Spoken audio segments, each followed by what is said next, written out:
yes, there are times where you are not working in an environment where you can thrive. I am sorry, but courage is what you also get paid for. Welcome to Leadership to Go. My name is Pari Namazie. I am an executive and leadership coach and the managing partner at EUNEPA. Join me as I explore leadership insights from all walks of life. Welcome to you, Anu Wadhwani. It's such a pleasure to have you here on Leadership to Go today. And I'm going to introduce Anu, but I'll stop for a minute just to hear you say hello. Hi, I'm Anu Wadhwani. I am an HR leader with over 25 years of experience, and I'm based in Switzerland. And I have known Pari when I was way back posted in Iran. And that's how far our association and connections go. But since then, life has really taken me to different journeys and travels. And so I'm here and happy to be with you, Pari. Thank you, Anu. And it's lovely. You talk about our Iran years together and the connection. And I know you and I always say this, that it was a very strong connection. It was it's amazing that all through all these years of you traveling in different countries and continents, somehow we've kept in touch. And I must say it's always been such a pleasure to watch you grow and develop in your career. And Thank you. so for people who don't know Anu to me is not only an excellent HR expert, but you have a lot of wisdom within you. And I know that wisdom is going to shine out, but also an extremely giving personality. And that's one of the things I love so much about you. Thank you. Yeah. So Anu, the whole idea of Leadership to Go is to hear different stories from diverse leaders around the world. And it's sort of breaking the myths that leadership has to be this way or it has to be this way. Leadership, I always find, is this funny journey. We don't know where it's going to take us, and yet it takes us. So what I'd love to start with you is, did you always imagine yourself as the leader you are today? I always had this trait of wanting to stick my neck out and, be there if everybody was hesitating. I didn't know at that time. I called it curiosity. I called it my keenness to learn. But today, as I have grown, and I'm extremely blessed with all the anchors, the teams, the leaders I have worked with, I think more and more I want to be a leader, a better leader, and I'm still growing in that journey and evolving. But yes, it has grown over time, and if that's what it means to be a leader, to be curious, to stick your neck and nose out, to explore, to ensure that you look over your shoulder and you have people that believe in you and want to work with you, and you have their back, then that's the leader I want to continue to be, and I've grown to be. Mm. I know maybe you can take us back for a minute because I know you've had such a diverse background. Your leadership journey has not only been across countries and continents, but also very, a number of multinationals around the world. So maybe you can share with us a little bit of that journey. How did that come about? Well, I always say that my career till date has not been by design, but just by default, because there were certain life-changing experiences that uh, encouraged me, or rather prodded me to change the course of my life, either for a purpose or for a person. So, coming from an entrepreneurial family, I was the first in my family in multi generations to actually choose a corporate career. While I started in the hotel industry, I actually got intrigued by the business of people and did my MBA in HR. But I was also intrigued on the other side of the HR function, which was legal and law. And so I did my 2 years of law while I was doing my MBA. And that's how my career in HR started. But my international career started because of the man I love, and he wanted to have a global life. And I was very happy based in India. But then I stepped back and I said, why not? And, coming from a traditional Indian family, my mom said, you will never find a better compatible person. You can always have multiple careers. You've already done two different careers in such a short time between hotel industry and now HR. So I really followed the man I love versus the career I love. And I think coming from India at that point, that journey started with two intentions. One intention that India was getting privatized. There was a lot of global investments coming in. We were all, as post MBA graduates, getting opportunities to work with global firms. And somewhere there was always this apprehension of global firms with local leadership and developing local talent.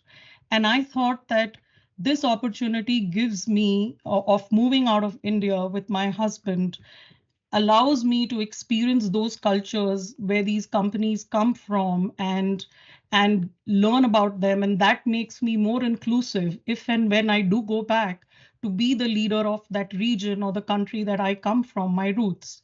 The second, I think I'm very grateful to my husband, is I've had a very unconventional start to an HR career. I was not very inclined to do the traditional HR generalist roles. So I took up very entrepreneurial startup kind of roles in big organizations within training, within the corporate functions, and each has a story. And so when my husband gave me this opportunity, I realized, wow, I can actually choose the type of organization, the role I'd like to do, and not be worried about tenure and worrying about promotions, vertical growth, but how do I make the impact in the shortest possible time? So I think that made me fearless. It fueled my passion on being able to take calculated risks, getting into the unknown and dealing with complexity and ambiguity, because I'd never done any of those jobs before, and those were the kind of roles and regions and countries that I was moving into. So these were the two pieces that probably fueled my journey. Mm. And so many things you talked about in that little section. One was following what you love, following your Yes, heart. yes, And I think as a woman, um, I think we always, struggle with that because on the one hand, absolutely. we want to have a career. On the other hand, we want to have a family. I think that's always so hard to balance this. And I know you once told me that you were a trailing spouse. You Yes. you but you also managed to have the family and the career. How did you do that? Well, I have to give a lot of recognition and support to my spouse, Tarun, and I must say it's 26 years this June that we've had a dual career, and it's possible. It's possible because even as an HR leader, I've always encouraged colleagues, employees, friends to accumulate experiences versus worry about, jobs and titles and vertical growth. Yes, it does impact. There are moments where you feel, oh my gosh, I didn't get to be a VP or I didn't get to be a senior director or a director. But I think if you're confident of making the right choices of the roles, what you've not done, and I call it the three-step rule. Um, and I always said to people there are three tight ropes, and there is a dance back in India with bamboo sticks, but I use my rope analogy where you have 2 feet and you have to dance on these three between these three bamboo sticks or the rope dance. And I always say that whenever I've looked at roles or jobs, it's always been the first choice was, can I transform my past experiences and success quickly into that new role so that I can earn the credibility of the team that I work with? Second, I should have an oh my God moment, which means I don't know how to do this, never done that before. And that actually Mm, positively encourages me to reach out for help and support mm, system whether it's my team, it's my colleagues, it's whoever. And so that allows me to deliver. And the third piece is always stretching myself 2 steps ahead to plan for that next experience that I want, and I incorporate it. And that's the development that I do for myself. So these are the three pieces or the three tight ropes that I've always used, whether it's in objective setting, whether it's in development conversations for myself and my team. And I think as a trailing spouse, those were the decisions I was making while Tarun was paying the bills and providing the job security. I was actually having a amaz- amazing time in terms of making those choices. Actually joining companies as the underdog, always joining at a level lower and getting promoted within 6 months. And that happened for the last 15 years of my career because people said, oh, you don't have this region's experience, or you don't have this industry experience. And so I encourage people with dual careers that focus on accumulating career experiences and skills in these three categories. And that will make you confident to position yourself no matter how new the environment is. And yes, you may not get that job grade at with what you want, but I've always got promoted within 6 months of joining and always been reassured that yes, you bring value to the table. And but I have recognized the three pieces that I need to work on or I bring to the table and be honest about it. So I think dual careers, and the other most important thing is my husband and I always assessed how we both are doing in our jobs. And we were very honest with that. It's not an easy conversation to say, hey, I'm struggling with the environment, or I'm not getting the opportunity, or actually I'm doing super well. And one of us has always then taken a gentle backseat and supported the other. And there are many such examples where, one has gone to a new job while the other stayed in the secure job environment in a country, waited for 6 months, and then followed. And that really worked for us because as a unit, as a young couple, and then with my daughter, we always ensured that okay, we have a stable source of income. We also know familiar territory, but if we want to be adventurous, then whoever gets the opportunity moves, and the other one follows. So these are a few simple, I think, things we kept in mind and did. Yeah. Anu, lovely that you shared that. Thank you. It did make me think, lessons learned. What would you have done differently? Oh, what would I have done differently? I think I would have listened more to my gut and intuition. Sometimes when things are great for you, and when it's not an environment where you are thriving.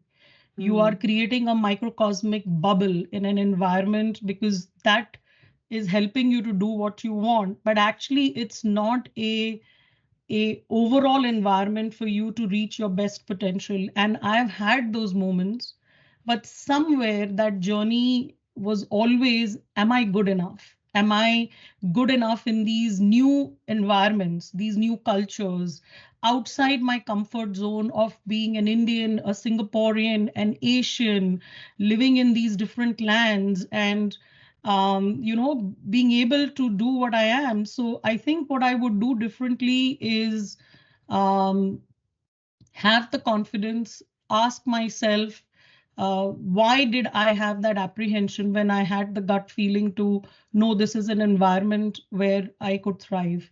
And probably, as my husband rightly says, honey, I have passion for our function. I get up and I go do my best. You get up not only to do your best, but to change the world. So I think I would have fueled my passion far more and far, more focused, because people do have biases and environments, and it's not necessarily the environment you choose is the environment you thrive in. So that's my life is all about making continuous choices about where you are, and is that a place which making you realize your truest potential. Really nice when you talk about an environment which makes you thrive, and Is that where you can really be your authentic self and thrive in there? Maybe, Anout, let's shift a little to leadership then. Sure. What is that environment that you would like to work in, or who is a leader that you'd follow? What are the leadership qualities that you're looking for in that kind of thriving environment?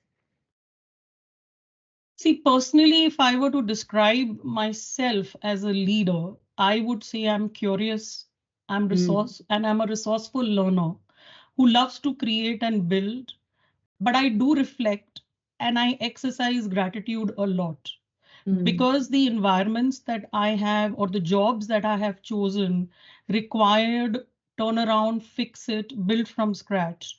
And as I was a young leader, of course, my intensity could have a different effect on my teams, on people I work with. So recognizing that your passion can also burn people, can exhaust your teams, making sure that as a leader, I do that sense check.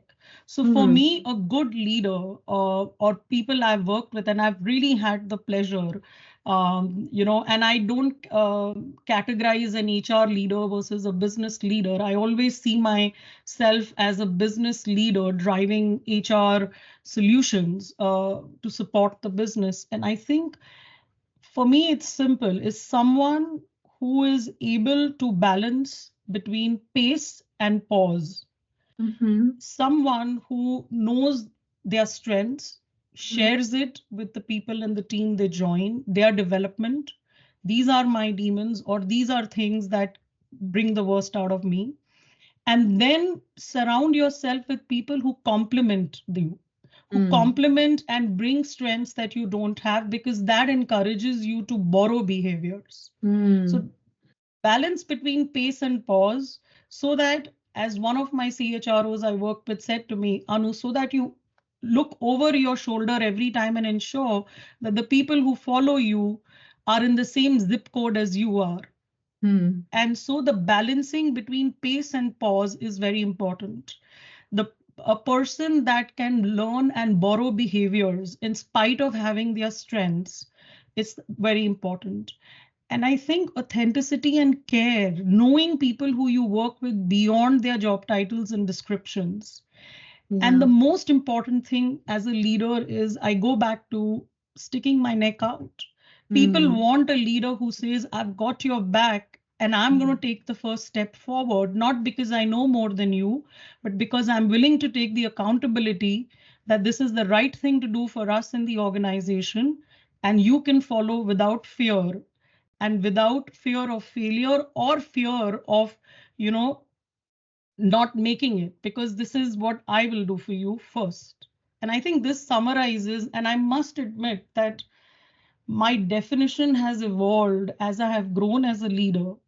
It has borrowed from great leaders I have worked with, and I still keep in touch, and team members. And that leader is not necessarily a leader in seniority and hierarchy.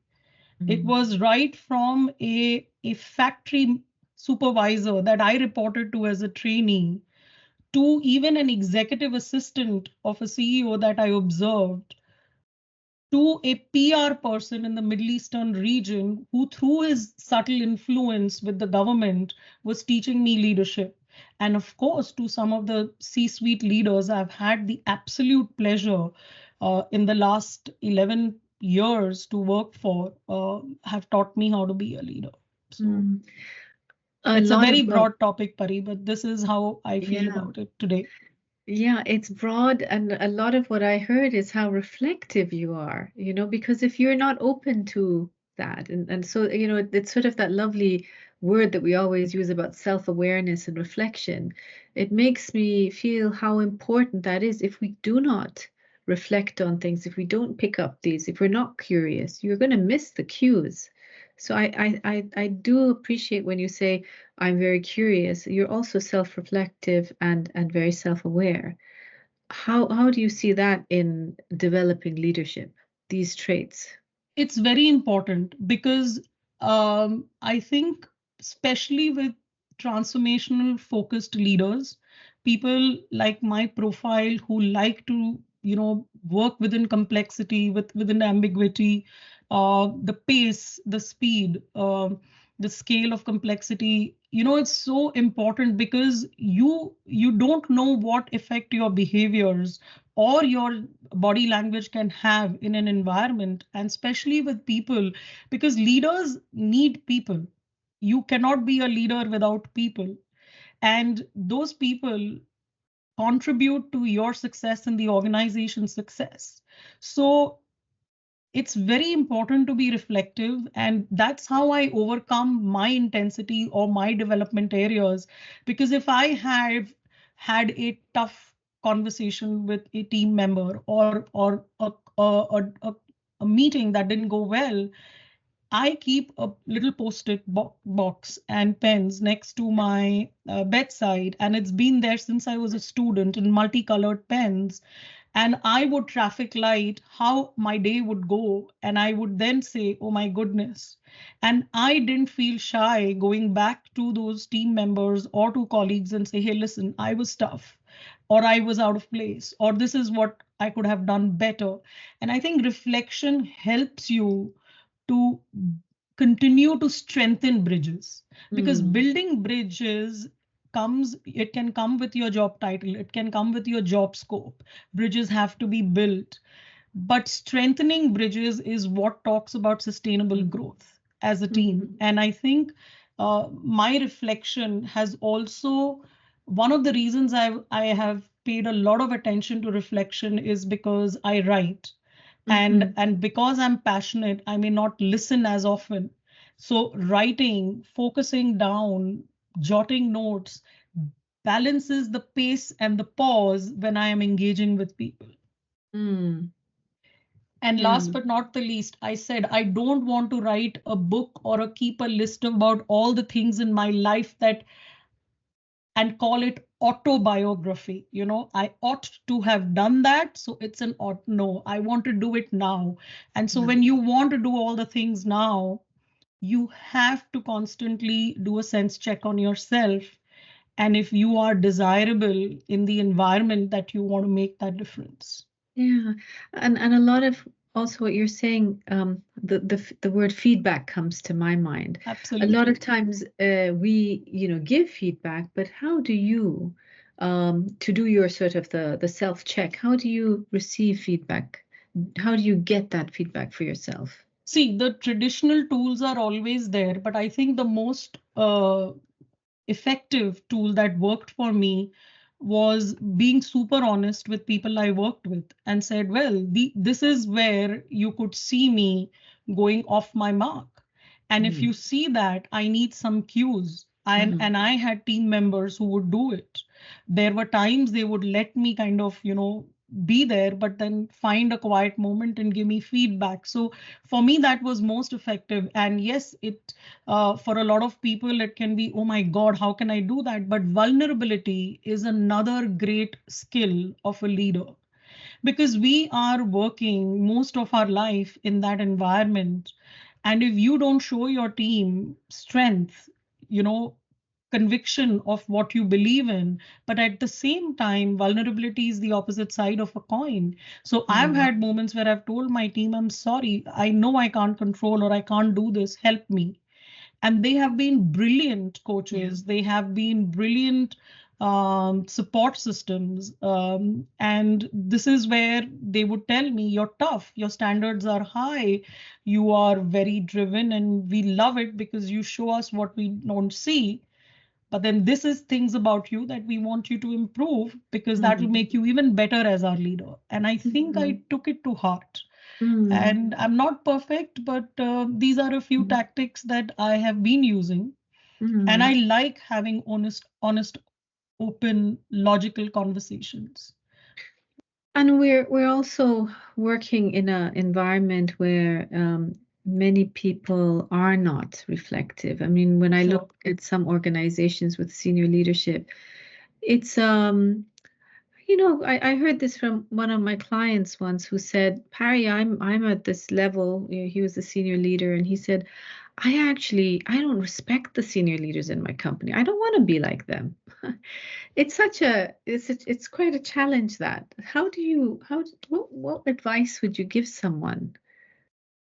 See, it's tough. Like I said, I have worked in an environment where, yes, there are times where you are not working in an environment where you can thrive, but you are making a difference in a microcosmic way within that environment. So a lot of people then wear blinkers, they focus on that.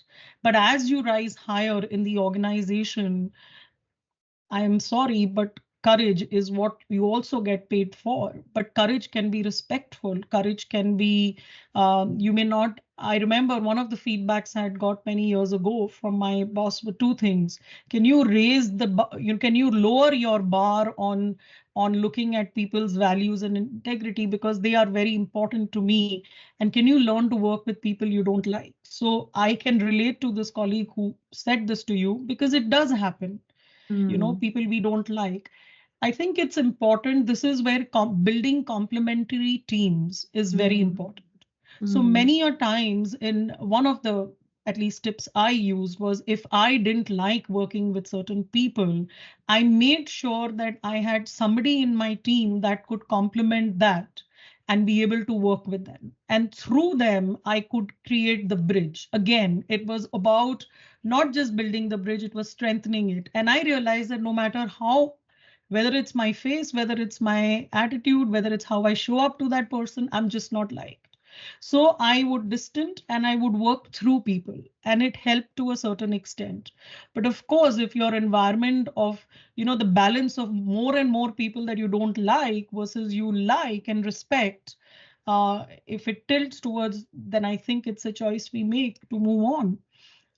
But till mm, such time, I don't believe in giving up, mm, and that has helped me a lot because a lot of my team members had amazing tact and diplomacy and influence and sensitivity, and they are much more tenured than me in terms of career and experience, but they reported to me and they were wonderful in terms of being that bridge.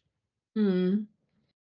Yeah, very, very interesting. And I wonder, I'm going to throw out this sentence over here. You also mentioned it a little bit. The higher we go in the organization, sometimes there are leaders we don't see. Um, there's this lovely book about the incompetent leaders. The higher they go with different dispositions. As sometimes even as far as saying some of them are very egocentric and narcissistic. And are we seeing that in leadership? Are we seeing that the higher we go up in the We do, organization? because or either the intensity of our external environments with wars, with economic challenges, are creating a constant anxiety and stress in the Mm, corporate world. And yes, people get paid a lot, but the trade-offs of getting it right the first time is so important. Yes, we talk about, oh, let's celebrate failures, but actually we haven't really invested enough to create that culture.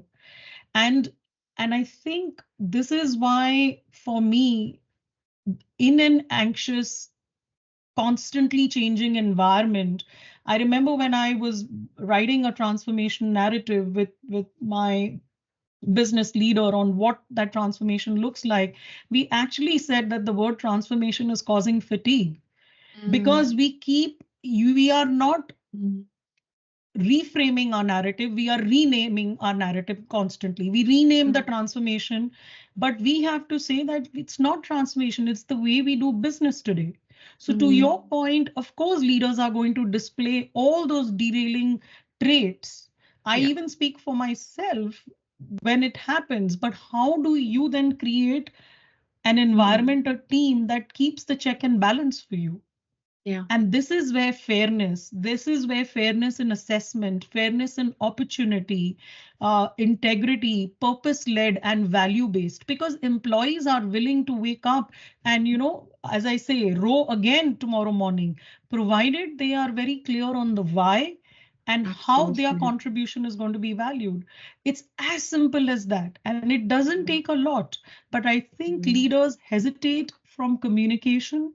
Mm. And this is where the simplicity of how you feel like communicating with your team, how do you want to express yourself, is very important. So Yeah. yes, we do see those leaders, unfortunately. And sometimes with big transformations, you need those driven leaders Yeah. that chart the way forward and mobilize the organization. But then you also need, as I call it, the circuit breakers, the load bearers, to complement those leaders. So we ensure that we take people along, even though our ambition is tough and the road ahead is extremely difficult and challenging. Lovely, lovely tips, and it makes so much sense. And you're right. It is, I'm just thinking of how fast-paced and how complex the world continues to be. And it's lovely that you brought in transformation and how how we're naming it. It brings a fatigue with it. Another client of mine was talking about transformation, and she mentioned, I was asking, how are you dealing with the transformation? And she was saying, it just gets faster and faster. We don't stop. You think you stop. You think you go over one transformation and then you're gonna balance out, but it just keeps going and going. And so this fast-pacedness and catching up all the time, I think brings a lot of, as you say, anxiety, fatigue. How, let me ask you as a leader, how did you deal with that? See, for me, I always look at things by transformation per se is the fear word that people have put. Transformation is a natural metamorphosis of life. We are constantly changing and Mm. transforming. And without sounding very philosophical, I just want to say that when you look at organizational transformation, again, the question is, where do we need to be? Right? And the leader having a very clear why. But then understanding how do you mobilize the organization, and one size doesn't fit all. One Mm. strategic mission Mm. statement towards that transformation is not going to mobilize your organization. Mm. Understanding your audience and categorizing it. And a simple example, I'm using three letters: love, loyalty, and legacy. Mm. In one such example, and I think we spoke about it once, Pari, that Yes, you did. I looked at the audience when I was writing the narrative, and I said, I have a portion of the audience that is joining. And when I say audience, I mean employees that is joining our transformation agenda because of the transformation. And they are loving the fact that we are going from A to B. Then there is and that's what they love. Then there are the loyalists that have been with us before the transformation, many transformations, but they are so loyal. They are loyal to the industry, they are loyal to the organization, they are loyal to their craft. And then there is an audience of extremely senior leaders who are actually at a stage where they are about to leave in the next 5 to 10 years. And so the question to them is not about falling in love with the transformation or staying loyal to the organization, but it is, what is the legacy you want to leave? And that then formulates an HR strategy or a transformation strategy that says, how do I then address the mission, the why with this narrative? And that's where you can bring in a simple example of succession planning, over hiring for the legacy audience. For the loyalty audience, you bring in capability. You give them the confidence that even if there are more and more transformations coming in, we are invested in your employability and your capability. And the ones that love, we should open up the fields Mhm. for them to gallop, because they come Mhm. with new age skills. They Mhm. come with an enthusiasm because they are already believers. So Yeah. let them do. And I Yeah. think, just if you look at it, this is how I worked on building a narrative in one of my roles, and it worked. It Yeah. worked, and we were very conscious that it is not one narrative for everybody. And it can't be one size does not fit all. Absolutely. And lovely how you broke that down into love, loyalty, and legacy. And I know we talked about it before. It's very powerful. Very powerful. I know, it's very, our time is almost up. I'm trying to bring this together, lovely tips and tools and so much to give us to think about. I think you and I can keep talking for another few hours, but maybe on closing, I'm just trying to think of a nice reflective question. Um, Maybe the question to you is, what advice would you give someone who's just starting up, who just wants to enter it's just looking to the field? And there's so many areas you can go with that. It's you being a global dual career person, or just on this entire path of leadership and growth. What advice would you give a person? I think I would give the advice I followed, but Sir Richard Branson said it beautifully. So I'm going to steal his quote with pride because it sums up how I've lived my life so far. He said, if someone offers you an opportunity and you're not sure you can do it, say yes, and then learn how to do it later. Mm. My career was built not because of just that one rope that I could bring past experiences. Actually, a majority of it was built in new countries, in new environments, in new organizations. And I think just take a learning experience and focus on experiences, because when your kitty gets filled, you automatically get competent and you keep acquiring new skills. And so you will not be worried about employability Yeah, if you have the right career experiences. So I would leave everybody with that feeling. Take it. nice. Take Go it. ahead and take it. I love it. It's like that dream big. And I think there's so much value in that. We usually end with a question that you might want to ask the next person I interview. What question would you like to ask them? I think for me, a very important question is about focusing on how are we looking at building local leaders, right? Mhm. It's a question that's constantly evaded organizations, but it's not about building local leadership in local markets. It's about what will it take for global organizations sitting where they are sitting to have the confidence to take the risks in giving the jobs to local Mm, talent mm, in leadership positions. What mm, will it take? So it's a question to to global organizations and global leaders. What will it take for them to have the faith and confidence to do it? Because mm. local markets, emerging markets, are thriving, and they do have a Yeah. lot of the world's population sits there. So what's stopping from global companies? And I've had this question for 26 years, addressing it in my talent capacity. So I think Mm, it would be a good conversation, especially mm, given cost pressures are increasing, expats mm. assignments are decreasing, business leaders have more and more challenges on tighter margins, and people costs are one of the biggest costs.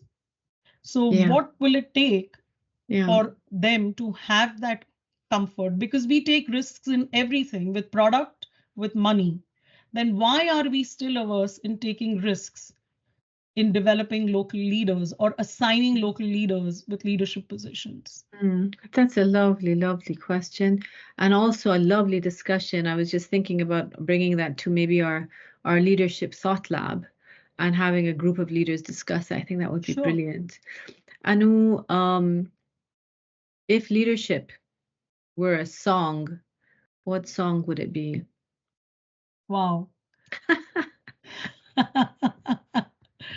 I just asked that because I wanted to hear your laughter once. If leadership was a song, right? If you want an easier one, I could tell you if No, leadership I was could. food. It's my Go favorite for the song. song. It may Go not on. fit. But it's my song that cheers me up, and it says, "You are my sunshine, my only sunshine." Should we sing it together? Oh my goodness, if there's one competency I don't have, that's singing. But yes, you are my sunshine, my only sunshine. And I think if we can make every person that works with us, for the organization, believe they are the sunshine, I think leadership is all inclusive. We Thank you, become Anu. better leaders. So thank you, On that Pari. on that Thank you for this beautiful note, opportunity. thank you so much. We will see each other soon. Absolutely.